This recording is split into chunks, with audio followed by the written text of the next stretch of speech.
we are fortunate to have Jake Oresick with us here tonight to speak about his book, The Schenley Experiment, which focuses on Schenley High School, which was a model of innovative public education and ongoing experiment in diversity. Its graduates include Andy Warhol, actor Bill Nunn, and jazz virtuoso Earl Hines. In its prestigious academic program lured such teachers as future Pulitzer Prize winner Willa Cather. It is now my honor to introduce our featured author.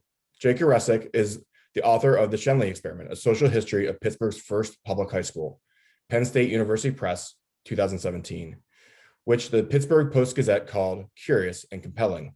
His forthcoming book, the Pittsburgh novel, Western Pennsylvania in Fiction and Drama, 1792 to 2014, Penn State University Libraries, co-authored with his late father, Peter Oresick, is an annotated bibliography of all known fiction set in Pennsylvania's 26 westernmost counties. Oresick's scholarly work can be found in Western Pennsylvania History and the Hines Journal, while his poems have appeared in St. Peter's B-List Contemporary Poems Inspired by the Saints, Ave Maria Press, 2014, and the Adana Literary Journal. Jake is a member of the John Carroll University class of 2006 and was also educated at Carnegie Mellon University and the University of Pittsburgh School of Law. Jake led our Pittsburgh Alumni chapter for many, many years, and it works as the attorney at Houston Harbaugh PC in Pittsburgh. Good evening, Jake. It's great to see you. Thank you so much for being here with us. The floor is yours. Thank you so much, Eric. I see a couple of familiar faces, but mostly names I don't know, which is good because it means that maybe you're interested in the book and not just feeling bad for me because you know me. But welcome, everyone. I have a PowerPoint I'm going to jump right into. There's a good bit of content, so I'm going to try to get through it because I think there's a lot of different interesting things in this book, and I never know what one person might be interested in one thing and another person in another. So I'm just going to get through it quickly without stopping, and then we'll open up the floor for questions first through a little discussion with Eric, and then anything you want to know more about, please. I'm happy to indulge you. So just figure out Zoom.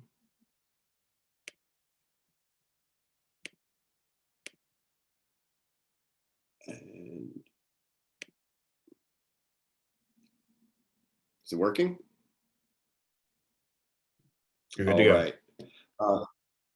Right. Again, I'm grateful to Eric Eichhoff and for John Carroll University for allowing me to give this talk.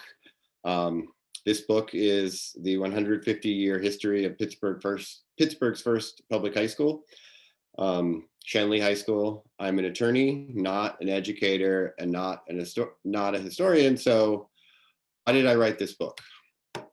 That's a question I would get a lot when I was researching it, and when even after it came out, I could sometimes see in people's eyes that why dedicate so much time and research to high school. Most people don't like school.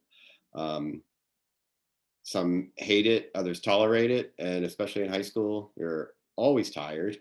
So to understand why I wrote the book, we have to travel back to my high school days in the 1990s.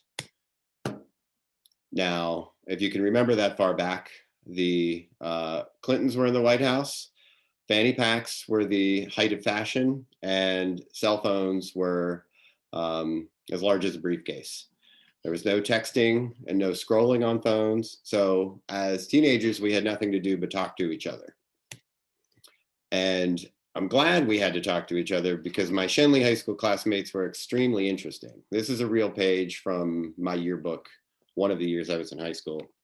At this inner city public high school, I had classmates from Iraq and Albania, from inner city housing projects, and from wealthy suburbs. And some were even pre-professional ballerinas who'd moved to Pittsburgh without their families to follow their ballet dreams. And a remarkable thing is, for the most part, everybody really got along. And when I was in high school, I didn't think this was unique. In fact, I didn't really think much about it at all. But then when I got to John Carroll and I would tell my high school stories, my friends sometimes thought I was making these things up. And I thought to myself, maybe this is a story that needs to be told. So To tell the story of Schenley High School, we need to go all the way back to the beginning to 1855. Schenley started as Pittsburgh Central High. Now, for you with the Pittsburgh connection, this is not Central Catholic. It's nothing to do with Central Catholic. It was just Central High, the first high school of a public high school in Pittsburgh. And at that time, the reason Pittsburgh had no public high schools is because an industrial economy, when kids, especially boys, turned about 13 or 14, they usually went to work in the mills because their families depended on them. So for many families, going to school beyond 8th grade was seen as something only wealthy people's children did, and seen as a waste for the government to fund an institution like that. But in 1855, Pittsburgh opened one high school in the shabby downtown office building in Pittsburgh. What was high school like back then? Well, first of all, you didn't have to go. If you wanted to go, you had to pass a test to get admission. The first class at Central High had 114 students start, and 4 years later, when it was time to graduate, only 3 graduated.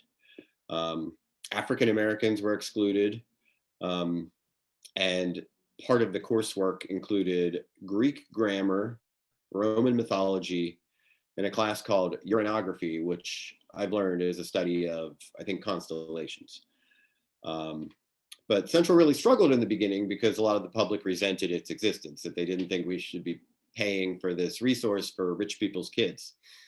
But within 15 years, the economy changed a lot, and also Pittsburgh grew a lot. They annexed a lot of surrounding suburbs, so the population really increased. The other interesting thing about that Central High School was teachers had pensions, and that they almost all had PhDs. So they were really highly trained professional academics. And at that time, universities didn't have pensions and didn't have the economic support system that high schools did. So the best academics and educators in certainly Pittsburgh, but perhaps some other large cities at this time, were high school teachers and not university professors. Because it was very rigorous to get through the school, it was hard to get in, and they were not shy about flunking people out. That if you did graduate from Central in the 19th century, you would probably go on to become professional doctors, lawyers, elected officials. Mostly the who's who of Pittsburgh in the late 19th century came through Central. However, eventually the Central building downtown got too old and too crowded, and the school board was planning to relocate it to a new building that would become Schenley. Now, in Central's final years, it used what I call the fractured school model, which was, it was really 3 schools in one, the academic department, the vocational department, and the teaching training department. And because of spacing concerns, they didn't have enough space in one building. These departments were on 3 separate campuses, so they were really isolated. There wasn't any sense of camaraderie. A lot of students from different departments wouldn't even meet each other. And but one of the problems with this model was there was a lot of bias towards the academic department, and this was really classism, that these are wealthier students from wealthier families usually. If you still had to pass a test to enter the academic department, and if you failed it, you often ended up in the vocational department. So there was certainly a stigma with being in the vocational department, even though Pittsburgh was an industrial city at that time. So there was unequal treatment and unequal resources. That the worst building was probably the vocational building of the 3. And around this time, around the 1910s, when it was time for Central to be replaced, there was a movement in national education for something called the comprehensive school, that they felt it was classist to have these separate campuses, and that there was a move to encourage schools to put all of these programs under one roof. there was a quote from a study the National Education Association did, and it said, "People in every vocation must be able to deal intelligently with those in other vocations, and employers and employees must be able to understand one another and recognize common interests." And so this was really about sort of diversity of thought, diversity of social class, seeing past a lot of the biases that existed for forever. So the solution was not only the comprehensive school model, but putting everyone in the same building. So this is a rendering of Schenley High School soon after it opened in 1916. It cost $1.5 million, which it was one of the first $1 million schools in the United States. Philadelphia Central High, which is another famous high achieving public school, opened a few years before it for over $1 million. But the price was very controversial because, again, as we saw with just opening a high school, and as we still see today, when the government introduces a new benefit, there's often a lot of pushback from people who think this isn't something the government should pay for because, you know, they aren't used to it. And that over time, things like public education in a school with a pool and a gym and a cafeteria become commonplace. And it's hard to imagine that these things didn't exist.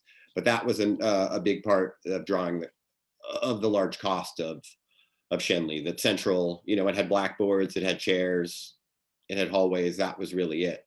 But Schenley, one of the things that was seen as necessary to build this common bond between different social groups was we need to have athletic resources. We need to have a cafeteria. We need to have a auditorium with the theater because, you know, this was also kind of the beginning of extracurricular activities, which is where these bonds were really forged. Another interesting thing is I mentioned how Central had elite teachers. Now, about the same time, they moved away from a centralized system where, you know, the best students had to apply to get into Central, which was downtown, sort of one all-star school. And they moved towards neighborhood schools and they got rid of the entrance exam. So Schenley was in effect a neighborhood school for the Oakland section of Pittsburgh. But instead of splitting up these teachers with these great resumes to evenly distribute them among the other city schools, they moved them all to Schenley. And it was really a continuation of Central High. And that could be seen as unfair, but with the mix between that great faculty and these amazing new resources, people from all over the city were lying about their address and or taking 3 streetcars to actually travel very far from a closer high school to go to Schenley. And because of that, because, you know, students really wanted to be there and the best students went there, the first few decades, you know, at least through the 40s and 50s, were marked by a lot of really high achievement. An interesting thing about Schenley and the story of Schenley, and especially my book, always has to do with race and class. Schenley, if anybody knows Pittsburgh, is located on the border of 2 neighborhoods, which is the Hill District, which when Schenley opened had a lot of immigrants and a lot of Jews, but also African Americans. And then by the middle of the 20th century, the 1950s and 60s, the Hill District was almost entirely Black, but Oakland continued to be filled with white working class immigrants. So it really was a melting pot of lots of different kinds of people being together in the same space and learning to live and grow up together.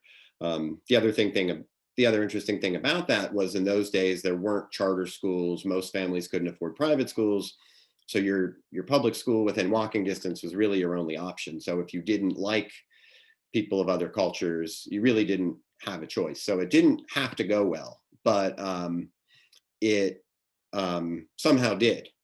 Now, Schenley wasn't perfect. You know, I tried to talk to a lot of living alumni from that era, and a lot of African Americans said that there certainly wasn't completely equal treatment most of the time, but that compared to the rest of Pittsburgh and mostly the rest of the United States, that it was really a very safe, special place that, you know, uh, that it was way ahead of the curve in terms of the social norms of the 40s, 50s, 60s, whatever the time was. This picture, you see the class officers on the right for the class of 58. This is, I guess, taken in the fall of their senior year. And we see it's an African-American woman who's president on the left, and sort of the Rainbow Coalition at the same time as Little Rock Central High School was being integrated in Arkansas, and that, you know, these terrible things were happening. So I always thought that was a fascinating dichotomy. Now, moving on through the 60s and 70s, Pittsburgh, like most other Rust Belt cities, experienced a lot of white flight. That, you know, white people left the city for the suburbs. A lot of them came from the areas that fed Schenley. Also, after the Martin Luther King riots, there was some racial tension. There, I mean, the Hill District had the National Guard deployed. That it was a dangerous situation, and this scared a lot of not only white people but middle class Black people. So there was a big brain drain from Schenley from like 1968 through, you know, 5 years later, they probably lost almost all of their white students. And I talked to also African American people of that era. One girl in particular, woman now, her father was a judge, her parents had resources, and she wanted to be with her friends at Schenley. You know, the kids want to be with their friends, but they said the school's not safe, the school isn't high achieving. And because, you know, parents with resources pulled out, the good teachers didn't want to be there anymore, and they asked to be reassigned elsewhere. And then the school board is reassigning, you know, honors classes and, you know, language teachers to other schools. So Schenley was really falling fast in the 70s, and they had, you know, a lot of problems, a lot of apathetic students, people not showing up, or if they did show up, you know, not really doing their work. So the school was almost entirely Black, poor, and academically unsuccessful in the 70s. And Black leaders wanted to save Schenley as well as other entirely Black schools, or mostly Black schools, which is common throughout the United States. And there was the feeling that schools will get resources when white students go there. So the leaders wanted to integrate the Pittsburgh public schools, which were at this point being increasingly segregated by neighborhood. Busing throughout most of the United States was seen as the way to integrate schools. And you know, the district lines were redrawn, so a few more white kids would go to Schenley, and some of Schenley's Black kids would go to a different school. And but this was really a political powder keg in Pittsburgh, as it was again elsewhere. And you see these signs here outside a meeting with the school board from almost entirely white parents who were very opposed to busing. Now, there was a big debate over, most people who were in favor of busing and integration saw that this is a racist opposition. The anti-busing families and parents and coalition were very well organized, in Pittsburgh at least, and were very careful not to use racist language. And they would often say things, this is about neighborhoods, this is about keeping our little kids close to home. But in the Carrick neighborhood of Pittsburgh around the same time, a bus bringing about 20 Black kids to a school of 1,000 white kids was hit with rocks and bricks. And some of the people throwing the rocks and bricks were parents. It wasn't just kids. So there was serious racism related to this issue. Now, in the early 1980s, I think 1980, Pittsburgh got a new superintendent he had been in the Boston area before, and Boston had a lot of problems and violence related to attempts to integrate. So he knew he needed to integrate. Dick Wallace was the superintendent's name. He knew he needed to integrate the Pittsburgh public schools. Schenley in particular had been on the state's radar, and the State Human Relations Commission was charged with enforcing Brown versus Board of Education. So if a school was too segregated and there wasn't a plan to correct it, because a lot of the school boards who were elected really had no appetite for following the order. So the state, there's a school called Woodland Hills in the Pittsburgh suburbs, which was created by a judge. It was an amalgam of 5 areas, 2 that were white, 3 that were black, and white parents were livid about this, that they didn't have a say in this, and that they had perhaps moved to whatever suburb they had so that that it would be all white and middle class. So after Woodland Hills was created, the Pittsburgh School Board, I think, got the message and said, if we have to integrate, we'd rather choose what the plan is than have someone in the state capitol choose it for us. Dick Wallace, again, coming from Boston, he said, if we're going to integrate, and especially Schenley, we can't force people to do it. It's going to create problems. We need people to come there because they want to be there. And the best way to do that is to, the words he used were, there has to be something really special at the end of that bus ride.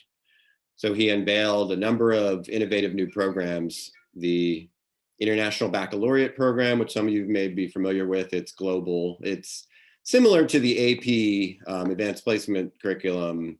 There was a high tech, which was a lot of vocational training, but it was also computers and computer animated drawing. There was an English as a second language program. This became an increasing need. There was a lot of immigrants, especially in the Oakland neighborhood, children of university professors and things like that, who were coming to Pittsburgh at 10, 12, 16 years old with no basis for English.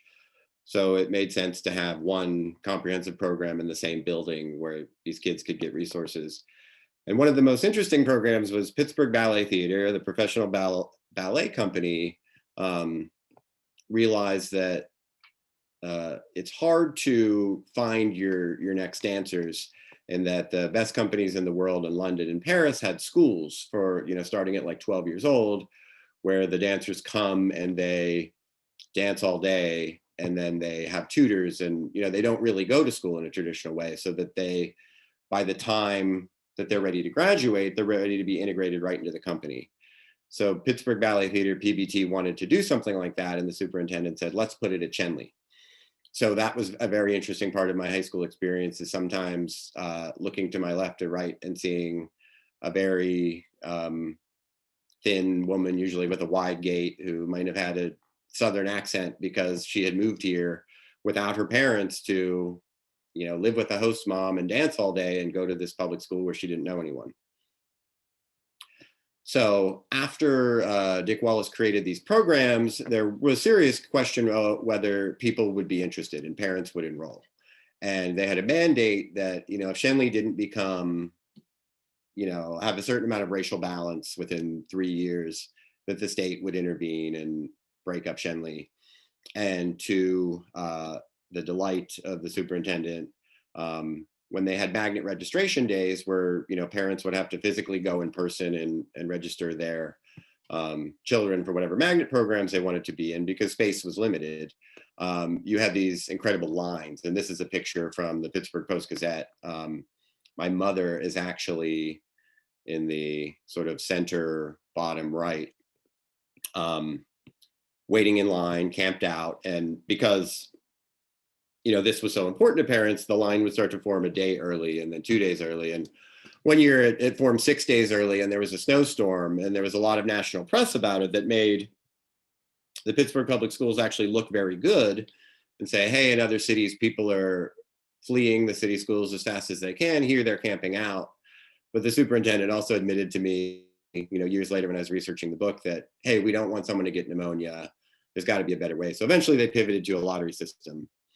But, Schenley was very successful, that if you build it, they did come.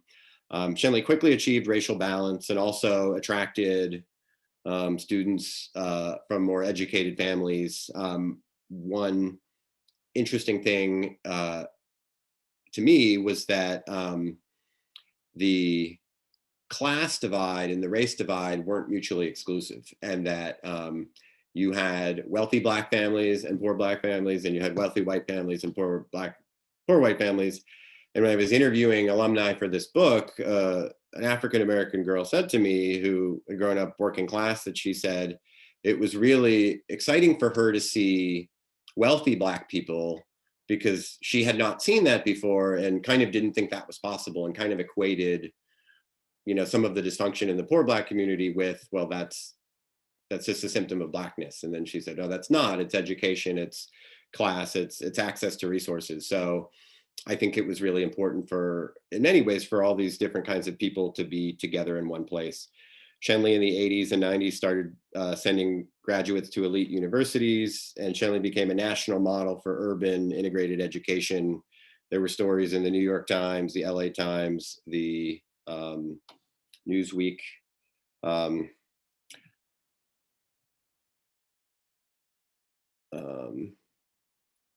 Now, just to give you a flavor with these different programs, sort of like back at Old Central, ironically, it was sort of like 3 schools within a school. The IB program, which was the most academically rigorous, was the largest. The mainstream students, the Hill District at that time was very poor. And there were a lot of mainstream students with serious needs. These students were, a lot of times didn't have enough food to eat. They were exposed to trauma at a young age. A lot of environmental factors beyond their control that really made it hard to come and sit in a classroom and focus on a test.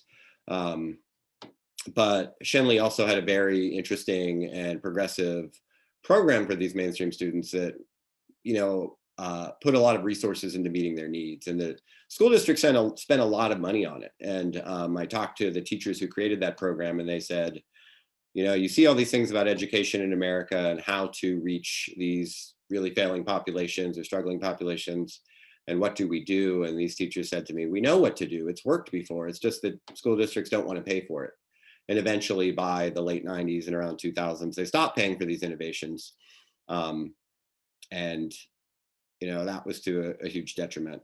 However, at this time, these groups led to, as I said, lots of different kinds of people being together racially, ethnically, socioeconomically.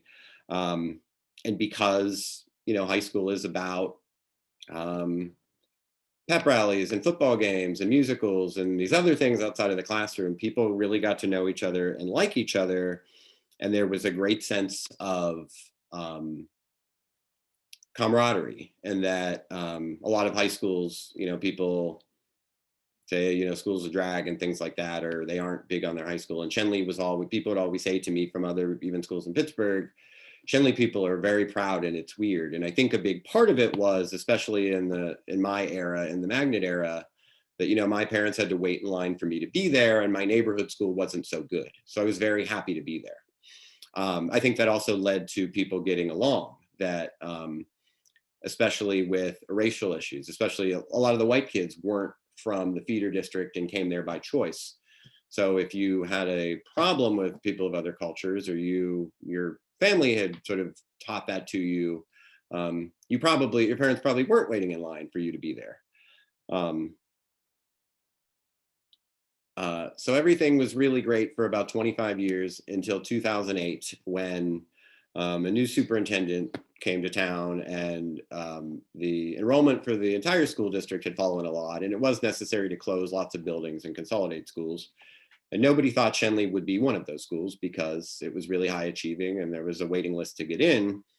However, it was determined that the historic Schenley building, which was 90 years old at that time, had high levels of asbestos, and it would be very expensive to renovate. So Schenley alumni and the current Schenley families lobbied very hard and got very politically organized and tried to save the school, and said, yes, it's worth spending the money for all of the reasons I've said during this talk.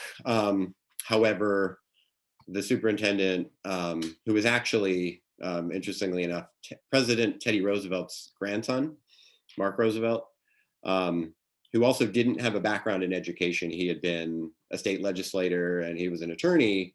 And this was a time when superintendents, school districts were hiring people who didn't have a background in education. But he wanted to try this experiment to cut Schenley into 3 schools, and that he thought smaller schools with more of a specific focus would serve students better.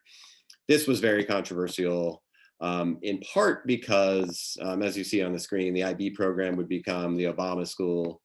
There was a high-tech program, and especially with the mainstream program all going to its own building, this was considered by many to be resegregation. And the idea was that a lot of the students with resource deficiencies benefited from being in a building that, had active parents, had middle-class parents, had wealthier parents, that these schools get the resources they need. The other thing was there were certainly students from Schenley's mainstream program who, because they were in the same building, sort of sometimes graduated into the more academic classes that they, because it was just going across the hall, or they knew a kid from the play or the football team who encouraged them to take those classes. And there was a fear that if they're in their own building and they don't know each other, how will they challenge themselves?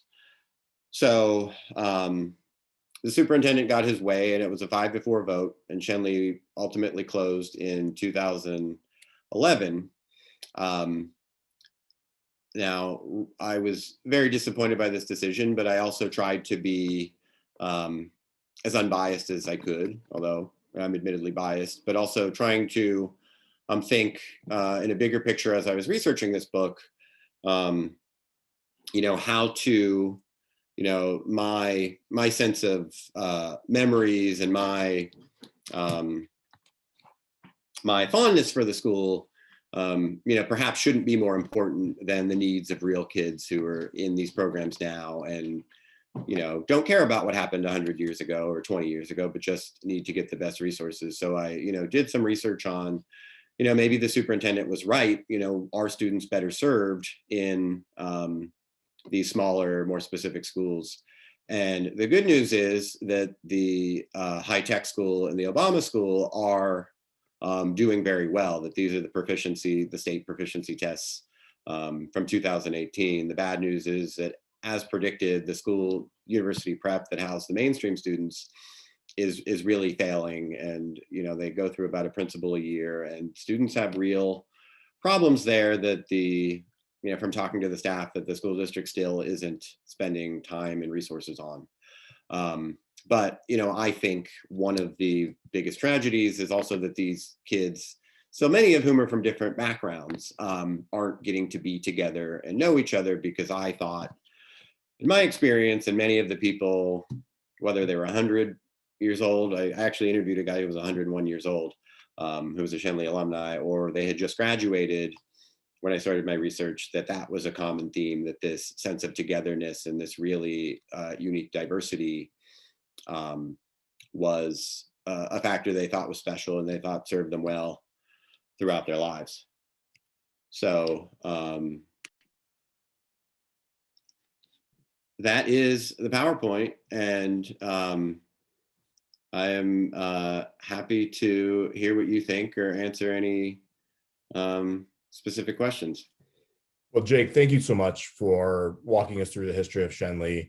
When I read your book, it was really, really fascinating to learn a little bit more about Pittsburgh history and how it developed over the course of its tenure, and both the successes and some of the struggles it's had. We're getting two kind of buckets of types of questions, and I feel like I'm going to go into the history aspect first, and then maybe go into your process afterwards. So Sure.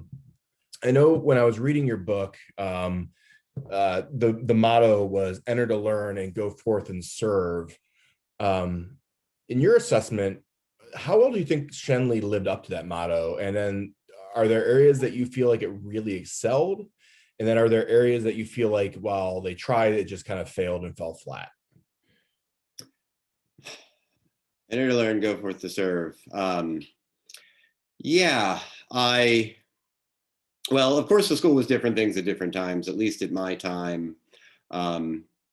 When I came from 8th grade, they had sort of a reception, like an open house, and they had put all these historical displays on the wall. It made it kind of like a little museum. They had pictures of Andy Warhol, and they had pictures of Bill Nunn, the actor, and these different people who had come through. So my perception of Schenley was really this institution, and that, the go forth to serve thing, that you had all these examples of people who had done well. And I am totally fine with someone who thinks that, this legacy, the sense of legacy, is not important. And maybe there are a lot of students who it was not important to them, that they had other things on their mind. But it really, as a 14-year-old, trying to figure out where you fit in the world, it really gave me the self-esteem, like, well, I'm connected to this now, and I'm special, even though I didn't do anything to contribute to the success of these, people who are, many of whom were already passed away. But yeah, the sense of legacy, and the sense of,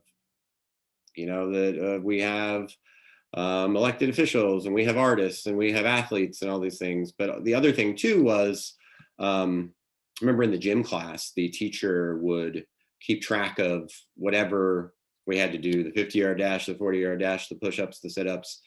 He would tell you how many, Bruno Sammartino had done, and how many somebody from the NFL had done, and he brought out these lists that he kept of all this data. So when I started high school, I wasn't a very good student, and I was more into sports, and that really sort of kept me engaged. That, hey, I can maybe do something special too, until I sort of figured out how to get the books working. Awesome. And then the other question I had, and I'll get into some of our comments from the chat.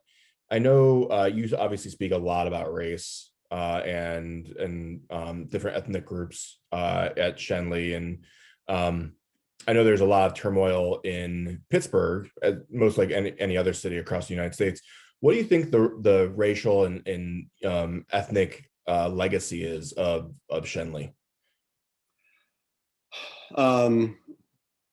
I think it's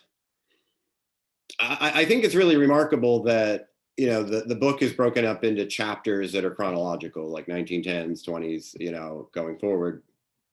And in every chapter, there is a lot of them are anecdotal.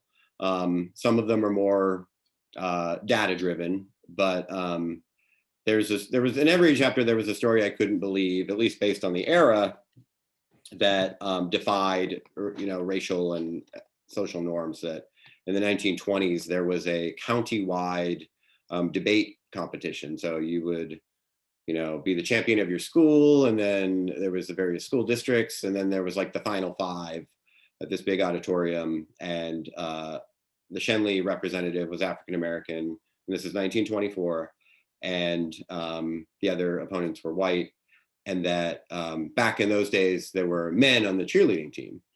It was just a common thing, and they would, have the big megaphone, and that they said Schenley's male cheerleaders came, who were all white, to cheer on this, African American 15-year-old who they may or may not have known, and give him a lot of support as he won. And that was something that I thought was pretty remarkable for the 20s.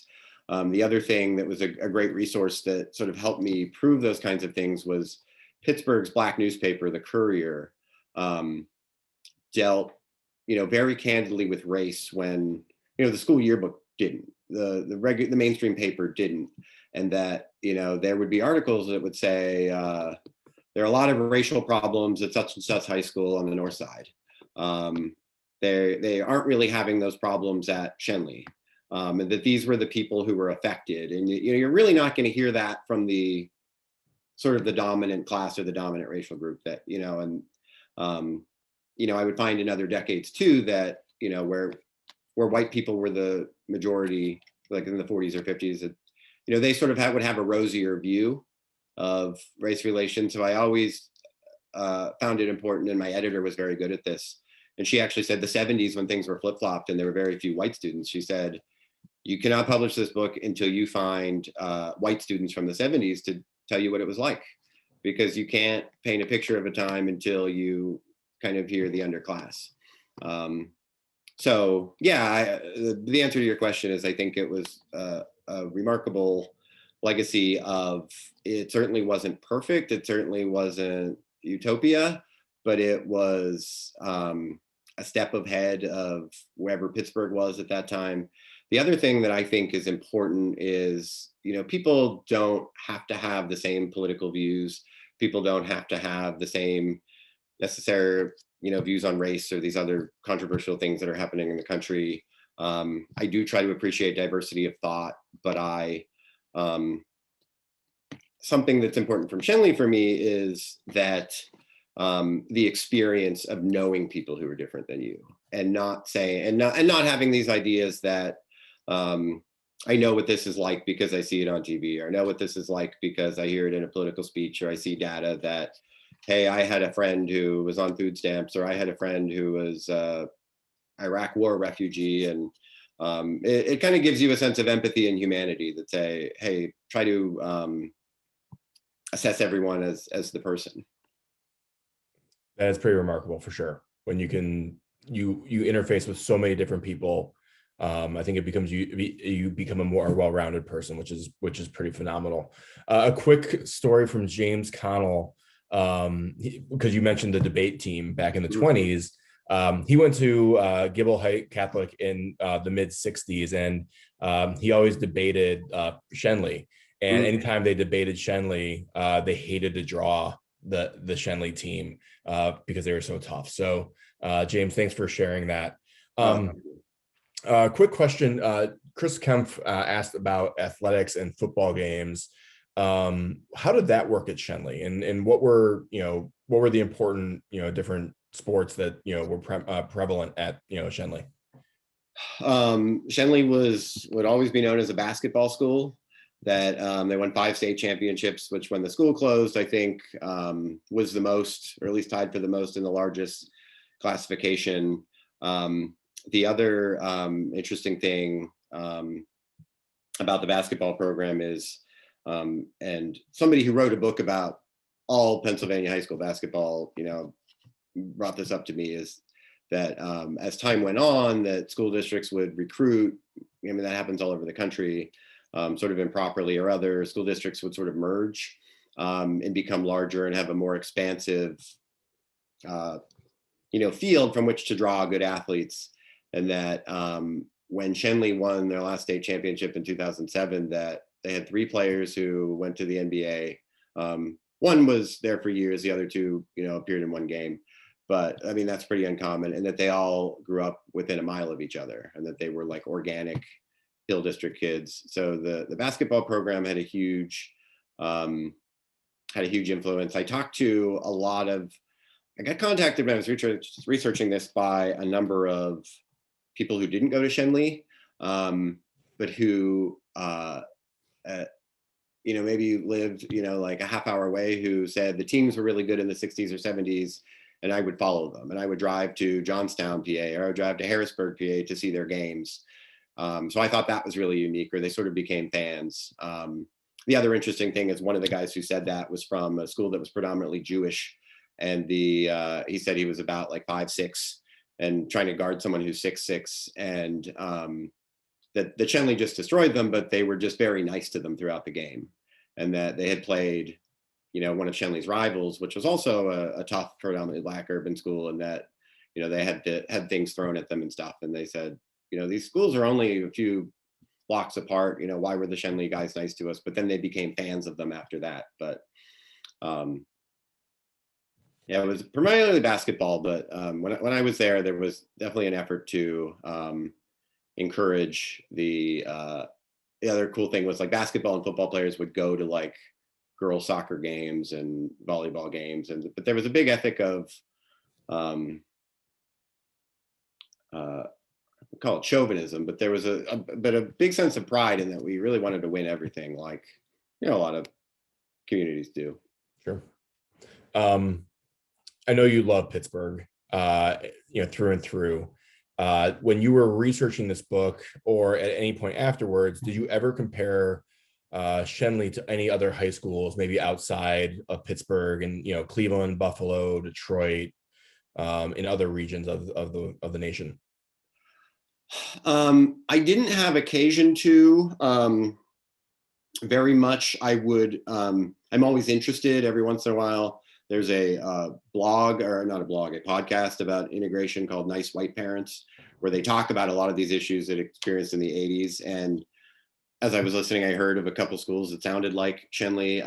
The main one that I'm aware of would probably be Philadelphia Central High, which is, I think it started in the 1830s, but it still exists. And families, because most of the Philadelphia public schools are considered low achieving, that there are families who will like move outside of the city while their kids are, birthed to 8th grade, and then move a foot back in the city so their kids can go to Central High.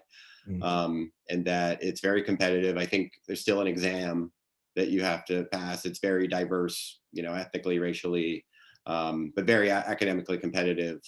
So I think things like that are great. It was interesting being at John Carroll. I got to know primarily people who'd gone to schools in a small town or a suburb where there was one public high school, or the large Catholic schools, and getting to know those communities like the Walsh Jesuits and the Cleveland St. Ignatius. And being from Pittsburgh, I know about Pittsburgh Central Catholic, and it's just a very different ethic. But I also tried to appreciate those communities as well, because there is even though they're very different, that there is a strong parallel in the sense of history, in the sense of community, in the sense of I knew friends at those schools who also said, when they were 14, that being imbued with this history. But I'm always on the lookout for schools anywhere across the country that resemble Schenley, whether they're still open or closed. So if anybody knows any that sound familiar, I'd be excited to read about them. Awesome. I guess one last history question, because I know when we initially spoke about your book, you said you've done some lectures at Carnegie Mellon, where they're obviously interested in architecture.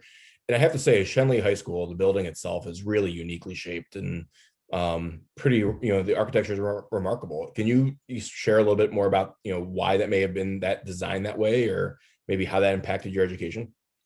I don't know why it was designed that way. It's a marvel. I wish I had included more photos of the building in the PowerPoint, but I encourage you to just Google images, Schenley High School. It's shaped like a triangle. It's really large. It's on 4 acres, which, especially for that time, 1916, and being a city school where there's less real estate to deal with, it's not, a lot of suburban schools will have a campus and a stadium next to it. But that because it's a triangle, you can continue to walk around it and never be done. And as a freshman who liked to be late for class, I used to like to say, well, I'm just a freshman. I don't know where I'm going yet. I'm still finding the room. And they would say, it's a triangle. Just keep walking around until the numbers get lower. So that excuse didn't go very well. But a really cool thing about that was there was natural light in every room, because every room faced the outside. And the rooms on the corners were larger because I guess there was no other way to cut them, but they had some spectacular views, because also the Hill District in Pittsburgh is a hill and it's sort of coming down into Oakland. So we're sort of halfway up the hill. So like the photo that, I showed, where you're seeing down into Oakland and seeing all these landmarks behind it. And there was one classroom, it was the chorus room. And one of my classmates wrote a book that became a movie called Me and Earl and the Dying Girl, which you can probably find on streaming, and I highly recommend. But it's based on his experience at Schenley, but it was actually filmed in the building. And there's a scene that's supposed to be like a history class, but of course they were going to use the chorus room because you can see everything behind it. But yeah, I don't know how much it impacted how much my education would be different if I had, I learned a lot at John Carroll, and there weren't, quite so many windows. But yeah, I think, and I've talked to some people about it, being in this stately building, and I talked to a student from Africa who said that he thought it looked like, a U.S. monument. That there's all this limestone and these flat sides and everything, and that it's just too expensive to build new buildings that look anything like that now. And the newer Pittsburgh Public Schools buildings are a bit ugly, but it does sort of give you the sense of self-esteem to say. And Jesse, the author of the book, he had the quote that still makes me laugh. He said he was 14 years old and he was probably like 100 pounds, and he stands up on these big limestone steps and says, "I'm a man now. I go to a man's school." That you have this sense of confidence. So awesome. Well, thanks so much for sharing about the history. I want to go a little more in depth. Got some great questions from our participants about the process of writing. So great question about how did you research this book? How did you find people to do interviews with? Because I know you interview a number of people. What archives did you use? How did you get all the information you needed? Yeah, so the way it started, and I didn't intend for it to be really have any interviews, and this was really going to be short and sweet. I was kind of almost imagining like a pamphlet, and I've always loved history and data, and I had all these questions about the history of these. When you walk into a building as a kid that is 100 years old, I would have these questions about it: who went here and when, and what year were we good at these sports, and what famous people visited. And so I started in the law library of the uh, Pittsburgh Board of Education and their meeting minutes and their debating building. And I said, I just really wanted to find out this data. And I didn't want to be bothered with interacting with a lot of people, which is, pretty ironic because I thought I was fairly social. But, sometimes when I got on a research tangent, I don't want to be interrupted. So I was finding some questions I couldn't find the answers to. And I emailed a few teachers that I had that I'd been in touch with. And they said, well, you've got to talk to such and such person who retired in 1995. And here's her email. And I was like, I don't really want to talk to these people. So I talked to this one person, and it was so much fun. And I intended to be there for an hour, and I was there for 4. And but it was like being on this never ending scavenger hunt, because she would say, Carol Dias is her name. She was the activities director for 30 years. She says, you've got to talk about the kid who jumped out of the window. So 60 feet up in the air, he did a swan dive out of the window, flipped over once, landed on his back, and got up, walked away with a couple of scratches on him. And I said, there's no way this is true. It was in the paper. And but there are all these other things that really added flavor that, that's not really, the nuts and bolts of the data that I was looking for. But I said, well, I've got to find out more about that. And with every interview, I was being referred to someone else that said, well, you've got to learn about the ballet program. You've got to learn about the special program for mainstream students. And it was always a different interview. And in the beginning, I was kind of annoyed. So I'd done about 5 interviews, and I had a blast with each one of them. And I thought, what am I doing? That the school wasn't special because it was 100 years old. It wasn't special because it cost $1 million. It wasn't special because people went to fancy colleges or had fancy jobs. I said, if people would have been mean to me, and if I would have had a crappy experience, I wouldn't want to think about it, no matter how successful anybody was. And there are a lot of schools that fit that bill. So I said it was special because of the people. I need to talk to the people. So I cast a wide net, and I made a survey monkey, and there were some people I did know who I could have but I went through yearbooks. And one time I was going through a yearbook, and I was reading about a kid who seemed interesting. I Googled his name, and like 10 minutes later, we were on the phone, and he was, 60 years old by that time, but, telling me about coming from Argentina and never having seen a Black person before. So my goal was to absolutely interview someone from every era that was living. So the oldest person, he called me, I'd send him a letter. Sometimes with some people, if they didn't have an online presence, I would send a letter so they wouldn't think I was trying to scam them, and they could look me up and decide to call or write back. And he called me, and he said, sorry, I meant to call you yesterday, but I had a birthday party. I'm 101. Is now a good time? And it really wasn't a good time, but when someone's 101, you aren't going to wait. So I, canceled whatever I was supposed to do. And we had a talk for an hour, and he was very lucid and had a lot of great memories, and told me about being in the Depression and getting teachers to pay him a nickel to set up the chairs in the auditorium for band practice, because he had a single mom with 5 kids in the Depression, and you had to do whatever you had to do. But yeah, I really loved, I didn't have a bad experience with anybody I met. One thing I learned though, I had friends tell me this, and people in sociology and people who do a lot of interview-based research, that they said, as a white person, people of color may not always feel comfortable talking to you about race and about especially their negative experiences, because especially older people of color, this has been something that they've been conditioned, don't complain in front of white people.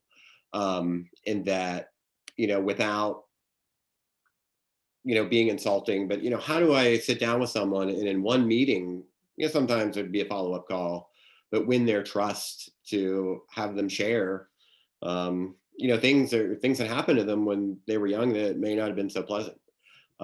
But I left every almost every interview feeling like I had a really good date, like you're really excited and you connected with someone, but it was also like, now I don't, but we can just stay friends, and that, on to the next person. So it was a win-win. And yeah, I really love that part. And I was constantly referred, you've got to talk to this person, you've got to talk to this person. And a lot of phone, there was one time, talked to someone from like 5 to 7, and then someone else from 7 to 8. And then like the last person was in California. So it was like 5 o'clock for him. And he gives me a call, and, I had to go to bed at some point. But yeah, the interview process and that research, I wouldn't have been able to know the things I knew, but also I really did want it to be, quote, intensive. The other interesting thing to me about that part was, and the racial aspect was, to get published by a university press, you have to have 2 readers who are people who are supposed to be academic experts, have some expertise in the field, who don't know you, who review the manuscript and see if it's academically sufficient. And so I put all this time into it. I was really excited to have an academic press. I didn't think that was possible, and so this was a dream come true. And I got an email from my editor, and she said, there are 2 readers and they both need to say yes. The one said yes emphatically, and the other said not yet. And I said, what does that mean, not yet? He said, well, this is highly unusual and they're supposed to be anonymous so that there's no undue influence, but he thinks it needs a lot of changes, and he is willing to talk to you face to face and tell you what they are, and that he may be yes. And he was an older African-American gentleman who was a professor, and he had been pretty radical in the civil rights movement. And he said, this is too rosy. You're making it seem, especially the 30s, 40s, and 50s, when he was growing up, like everything was so great. It wasn't great for Black people. And I said, well, that's what they had told me. And he gave me some written resources, some PhD dissertations, some people to talk to. He told me his own experiences. And I didn't completely shift the focus and say everything was horrible. But I was actually really glad that happened, because I said, I want this to be accurate. I want this, I felt Schenley was special because everybody felt I hope everybody felt represented, and that this was authentic. And I don't want to whitewash, people's experiences, and that, ultimately he did say yes, but, somebody else might have been more. And even at the time, because I was so stressed about whether he would say yes, I was, almost feeling a little perturbed. But ultimately, even at the time, I was like, this is going to make it much better, even if he says no. So yeah, but the whole research experience was really a joy, and I almost think it took longer to come out because I didn't want it to end. That's got to be a pretty amazing and rewarding experience. So I want to get to one last question about your upcoming book that you wrote with your father. And then I will have some final announcements, and then we'll open it back up we'll unmute people. If you want to stick around and ask Jake any other questions, we can do that. But Jake, tell us a little about your upcoming book. Give us a little bit of a peek behind the veil about what inspired you and your dad to make it, and when it's coming out, and how people can both get this book, The Schenley Experiment, and your upcoming one too. Okay, well, the upcoming book is called The Pittsburgh Novel, and it's my father's book, really. It's his brainchild, it's his baby. It's something he worked on informally and then formally since the 1970s, when he was teaching middle school in suburban Pittsburgh. And he was trying to get kids' attention, and he found a couple of titles that were set in Western Pennsylvania, and kids were much more interested. And he started making a working mental list. And then he was a publisher at the University of Pittsburgh Press, and they were looking for titles that were in the public domain that, that they could republish. And Out of This Furnace, which became a very successful book that was republished in the 70s and didn't have much success when it originally came out in around 1900. So this list sort of continued, and then he retired in 2012, and he did this full time, and he made it a blog. And he wanted to make it a book, and he had a list, and his friend Dave Demarest, who was also a professor, that they would meet once a week and go over this list, and it got to about 2,000 titles. So not only did he identify what these books were, but then he didn't read every word cover to cover, but he would say, what's the synopsis of the plot? What's the time setting? The geographic setting was really important to him. He grew up in a small town called Ford City in Armstrong County, very rural, very working class, and that he never imagined that anybody knew what Ford City was. And there was an author from Ford City who mentioned it in a short story, and he thought it was so cool to see his town, in print, or at least in his mind's eye as he's reading a novel. So he's going through these books, and many of them are set in Pittsburgh proper and have the landmarks we all know, like the Point and Mount Washington and the stadiums and the things you see in movies. But I was really amazed how many, involve like Mercer County and Warren County. Hello, James Cameron.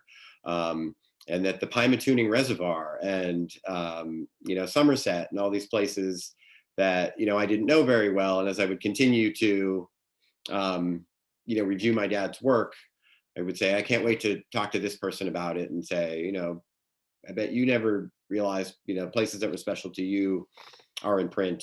So it's an annotated bibliography, meaning, for every title, there's a short synopsis, publisher, author information, but it's all going to be online. It's a really innovative project from Penn State where everything's a hyperlink. So you can search by a landmark, you can search by a lot of books about George Washington, a lot of books about the French and Indian War, a lot of books about Andrew Carnegie. So, but any topic you're interested in or landmark interested in or your hometown, or you can just peruse generally, but kind of like Wikipedia, how you can go down a rabbit hole that you click on one thing and it leads you to something and you say, oh, this book is set in Schenley High School. I wonder what other books are. And you click on the Schenley High School link. So my father, unfortunately, passed away a few years ago when this was project was not quite completed, and that he thought that the plan was that Penn State would publish it really as a list because he hadn't had an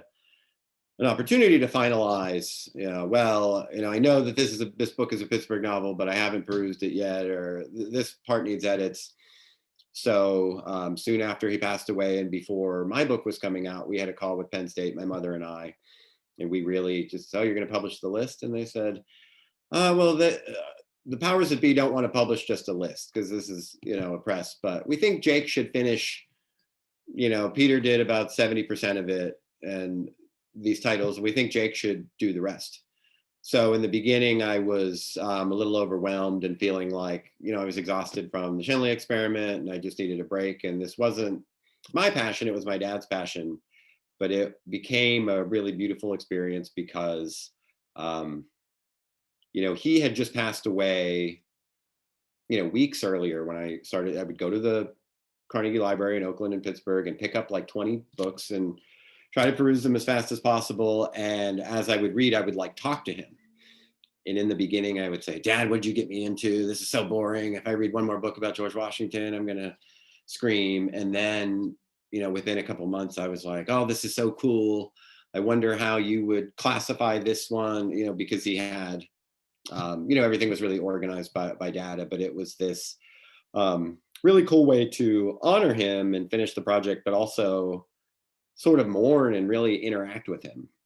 So we're finishing up some edits and technical stuff with Penn State, and hopefully this website will launch later in 2021, hopefully sooner than later. And I will definitely let John Carroll know, but anybody, it's a public source, so anybody can just play around with it and recommend it to anybody. And we're excited about it.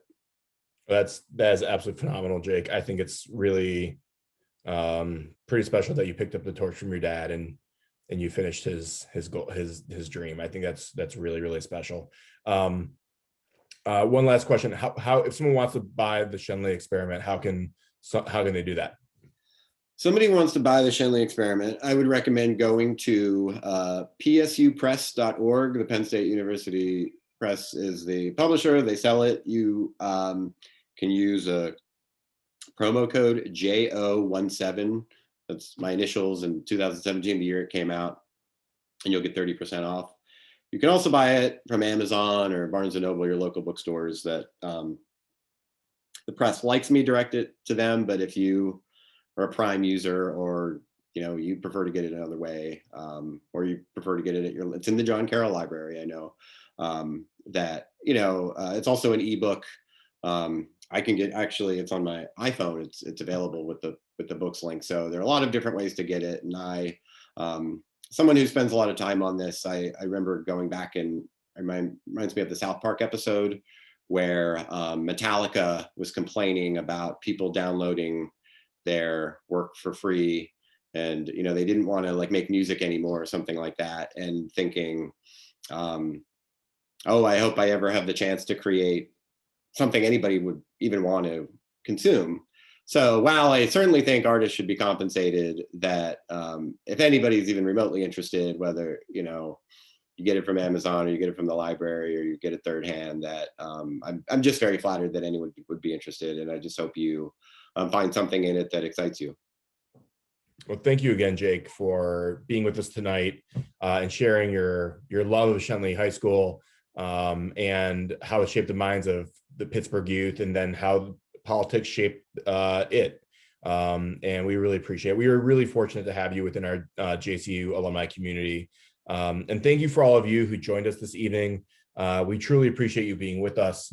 And before we conclude and then eventually get into the more open session, if you're interested in sticking around, I'd like to share a few other opportunities for you to take advantage of this spring through the Office of Alumni Relations and John Carroll University. On Tuesday, March 23rd, the Department of Theology and Religious Studies invites you to Signs and Wonders, featuring Dr. Noah Bickart. The program will focus on the shared stories of Passover and Easter. The Office of Alumni Relations will launch a new initiative called the Alumni Spotlight. The first alum we are putting the spotlight on is Anthony Finelli, also from the class of 2006, who has a unique and compelling story of how he went from John Carroll to the entertainment industry. Finelli can not only be seen on This Is Us, NCIS Los Angeles, and the reboot of Party of Five, but he's also an award-winning writer, editor, director, and producer. On Monday, April 12th, John Carroll University will host the Call to Serve, Leadership Through COVID and Beyond, which will feature a panel of alumni in the medical industry who have been on the front lines in battling COVID-19. The panel includes Michael Anderson from the class of 1986, who's senior advisor to the Assistant Secretary of Preparedness and Response for the U.S. Department of Health and Human Services, Eric Beck from the class of 2004, Chief Operating Officer at University Hospitals Health Systems in Cleveland, and Dr. Martina Moore, 2001 graduate alum, President and CEO of Moore Counseling and Mediation Services, and coordinator of John Carroll University's Substance Use Disorder Counseling Program. The panel will be moderated by CBS News political reporter and JSU's most recent Young Alumni Award recipient, Caitlin Huey Burns from the class of 2009. On Thursday, April 15th, the Department of Political Science invites you to the Suopus Lecture Series featuring John Cranley from our class of 1996, Mayor of Cincinnati.